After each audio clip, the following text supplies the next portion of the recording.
Podjetje Nice Label se tako tudi letos poteguje za naslov Slovenska gazela 2016, ki ga s pomočjo metodološke komisije podeljuje časopisna hiša Dnevnik.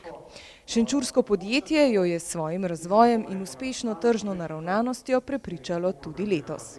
Priznanje nam pomeni predvsem veliko zaradi zaposlenih. Tudi eno priznanje strani, ugledne komisije. Če pogledamo način izbora, ga zelo spoštujemo in v bistvu prinaša eno potrditev, da smo na pravi poti, da delamo dobro, ne samo po rezultatih, ampak tudi po pristopih in tudi zaposleni to cenijo. Podjetje je lani ustvarilo 8,2 milijona skupnih prihodkov, kar je skoraj 46% rast glede na leto 2015, ko so prodali za 5,6 milijona izdelkov in storitev. Programske rešitve in podporo na področju označevanja s črtnimi kodami izvajajo za več kot milijon uporabnikov v več kot 100 državah. Delujejo na 8 lokacijah, na 3 celinah in združujejo multikulturni tim več kot 100 sodelavcev.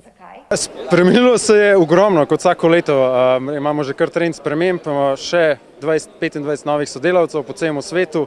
Izdali smo kompletno novo generacijo naših produktov, še poenostavili paleto, možnost prodaje produktov, imamo še boljše možnosti učinkovitega označevanja, še bolj intenzivno smo začeli se širiti v Azijo, tako da sprememb ne manjka.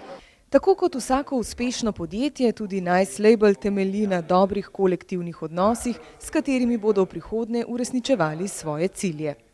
Cilji so nadaljevati z rastjo, imamo ambicije, ostajajo, nadaljevati s tem neprestanim učenjem, spreminjanjem in graditi, predvsem pa ohraniti tako dober, tako zadovoljen, sposoben kolektiv.